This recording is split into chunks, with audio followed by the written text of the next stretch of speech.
Hello, this is a video about osteoporosis. Osteoporosis, which is defined as um, bone mineral density less than 2.5 when the DEXA scan is used, and it's usually caused by high potency steroid use or in postmenopausal women.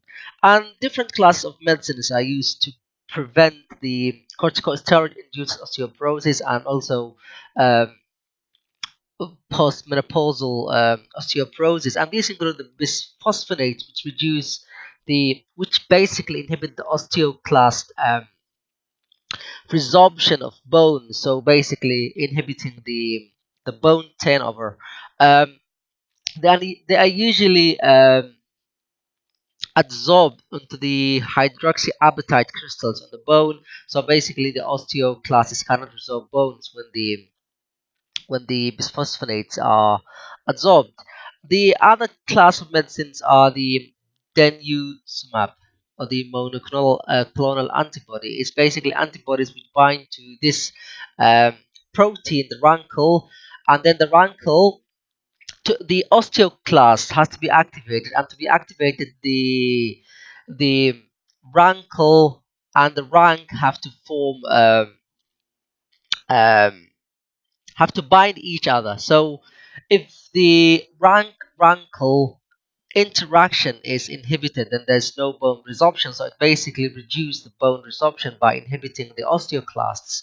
And the other one is the strontium ranulate, and basically it also um, increases the expression of the osteoblast, basically bone forming cells, and it also reduces the differentiation of the osteoclast, which are cells which resorb bone minerals. So basically, if you increase osteoblast, you increase bone formation. If you inhibit the osteoclast, you basically reduce bone resorption. The other one is the amino acid. The parathyroid hormone is 84 amino acids, but the active fragments only 34 amino acids. So the teriparatide is basically the active fragment of the parathyroid hormone, and basically the natural action is basically to increase the osteoblast, increase the absorption of indirectly increasing the absorption of calcium, and basically it also controls the phosphate calcium homeostasis in the blood. And finally, it's hormone replacement therapy in postmenopausal women or perimenopausal women, which is basically estrogen and progestogen, or the raloxifene, which is selective estrogen receptor modulator, which basically not recommended by NICE.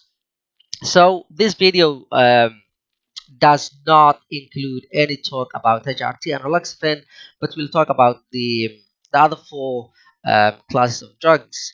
So to remember a few notes about bisphosphonates. Remember, the bisphosphonates cause atypical fractures of the femur. They also cause osteonecrosis of the jaw and the osteonecrosis of the external auditory canal. The dose is weekly or daily. The daily dose, but usually for men, 10 milligram daily or weekly, and the weekly dose is I think it's licensed for women. Also, the 10 milligram is licensed for women as well. The cautions, contraindication, and side effects is all to do with the GI tract, especially the esophagus, whether it's peptic ulcer, whether it's achalasia, whether it's um, nausea or diarrhea or constipation. The bisphosphonates, remember, GI problems. So if people have history of esophageal erosions and so on, it's better be avoided. And it also low calcium um, concentration is also side effect. So people who take these medicines for osteoporosis usually take supplements, vitamin D and calcium, 10 microgram or 400 milligram daily. And it's also patients should be advised to stand on it for 30 minutes so that to reduce the esophageal reactions. The other one is strontium. If you remember strontium, basically remember cardiovascular disease. It's thought to cause increased myocardial infarction, so it's better avoided in patients with any cardiovascular disease, whether it's venous thromboembolism, whether it's severe hypertension or peripheral artery disease. It also causes severe hypersensitivity reactions. Um, so if patients experience rash um, or pruritus or any kind of skin problems, they need to seek medical attention. Also, side effects include GI problems and headache. It's also taken 2 hours or 2 hours after food or any other drugs, but basically it's more convenient to take at bedtime at like 2 hours after eating. The other one is the monoclonal antibody. It also uh, increases the atypical fractures and it also causes the osteonecrosis of the jaw. Um, it's also contraindicated in low um calcium concentration. It causes upper respiratory tract infection and lower respiratory tract infection, and it also causes pain, muscle pain, and also arthralgia. So remember, pain, infection, and low calcium. So the most important nodes of denosumab.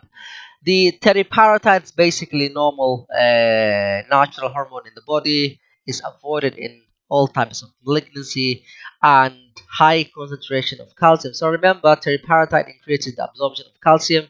So to give um, calcium supplement is not recommended. So if you increase, it causes problems.